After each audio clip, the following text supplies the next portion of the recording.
6.2b, it says apply properties of rational exponents. The main thing on this unit, or on this section, is that you need these to have the same bases. Okay, so in this case, 5, that number right there, 5, is your base. So if you look at both of them, can I make 125 have a base of 5? 125 is 5 to what power? 3. Okay, so I still have 5 to the 4th times, and this is going to be 5 to the 3rd power, but there is already an x there, so you just keep the x there. You multiply whatever there is there together. So 3 times x makes 3x. Now, do you remember, like if I had x to the 3rd times x to the 2nd, what would that answer be?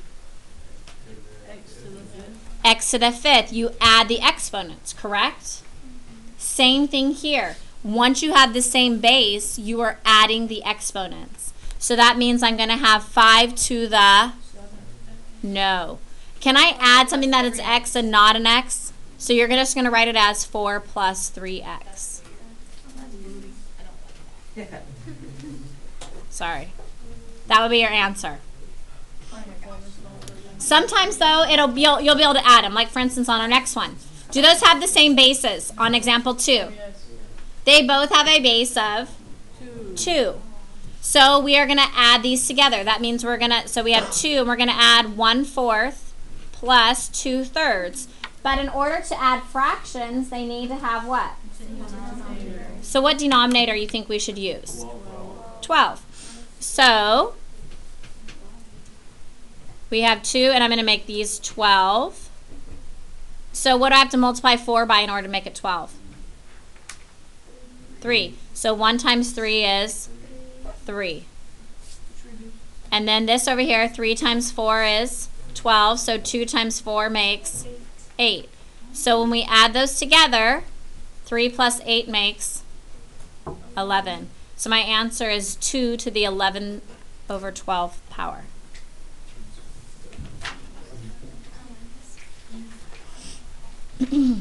Yes? Are we going to end up writing it like 2 to the 12 over the square root? You could, but here you can leave it in exponent form. But you could write it that way too. It'd both be correct. All right. Example 3. What base do you think we're going to use on example 3? No, you can't change 4 to an 8. It's 4 to the first power is 4. What's 4 to the second power? 16. So I can't use 4 as the base. What's another number I could use as a base? 2. You win. 2 is correct. Okay, so 4 is 2 to what power? 2 to the second power.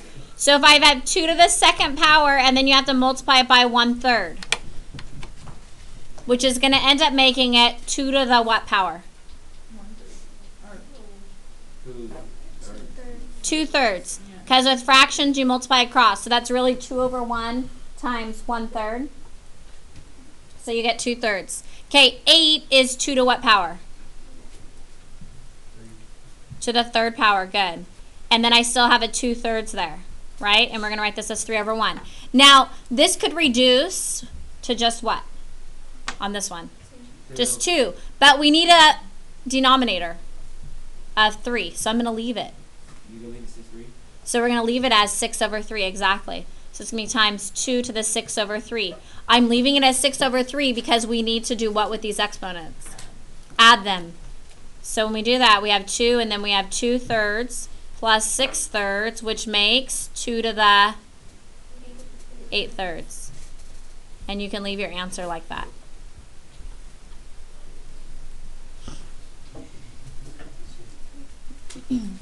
Okay, what about example 4? What do you think you're going to do there? Do they both have the same roots? 18. Yeah, if there's no number in front of here, what's actually in front? A 1. So if you add them together, you end up with 8 to the 4th, or 8/4 root of 10. Can I simplify anything there? No, that's my answer.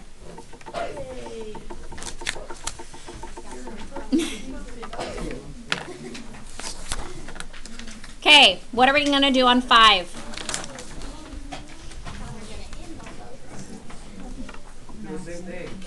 Same thing. They both have the same root. So what is 2 minus 5? So we have -3 and the cubed root of 54.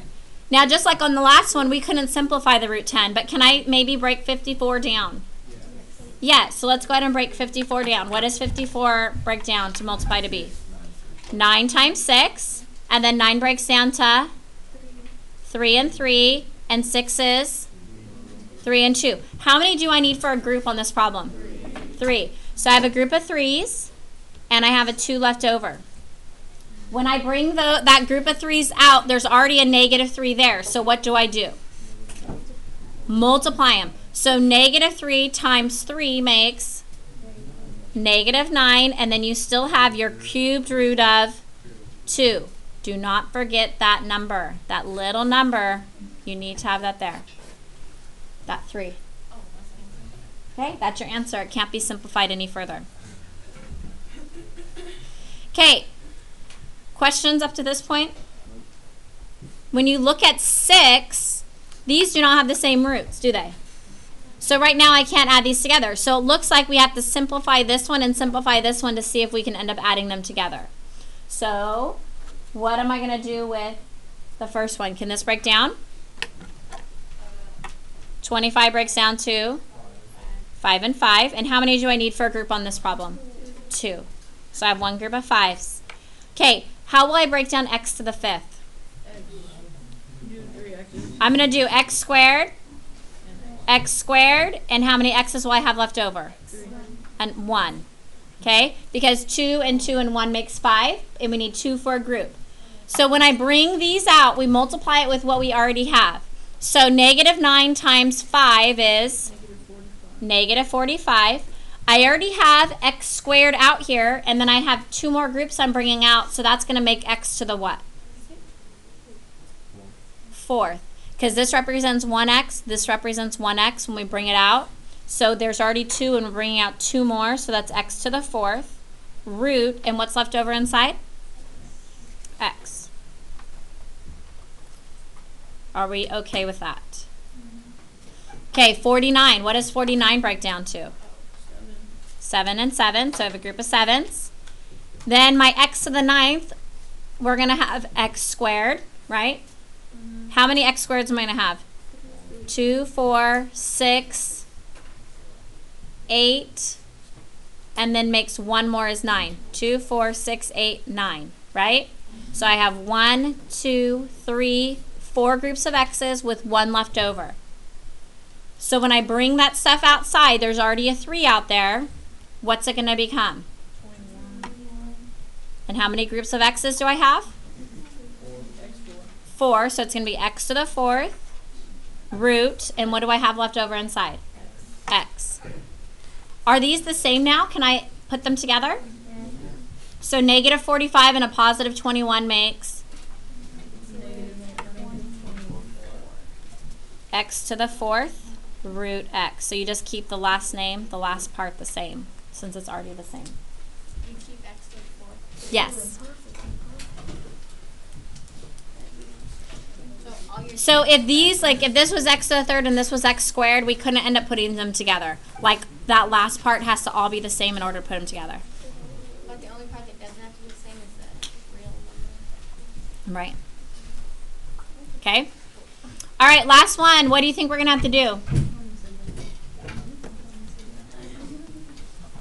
We're going to have to do what? Break them down, because right now I can't add them together. Okay? You can multiply them together, but you can't add these unless they're the same inside. If something ever ends in an even number, I know it's divisible by 2. So that's usually how I start. Okay? So if I divide 486 by 2, it is 243. 243 times 2. 243 is not up there. Okay? So do you guys know how to check to see if something's divisible by 3? Add them together. So 2 plus 4 is 6, and 6 plus 3 is 9. Is 9 divisible by 3? Yeah. That means 243 is divisible by 3. 81. So it's 3 and 81 is correct. And then it's 9. And then you have 9 and 9, And then you got 3 and 3. 3 and 3, and 3 and 3. And how many do we need for a group? 5. 5. Do I have 5 threes? Yep. And I have what left over? A 2. So when I rewrite this, it'll be written as what? 3 fifth root of 2. So now we go to 64. How does 64 break down? 8. 8 and 8. How many 2's are in 8? 3. So this 8 is going to be 2 times 2 times 2. And this 8 is going to be 2 times 2 times 2. And how many do I need for a group? 5. 5 2's. There we go. And there's still 1 left over. So I have plus, and how will I write this one? 35 root 3. 2 fifth root of 2, right? And can I add those together? Yeah. So we end up with 5 fifth root of 2.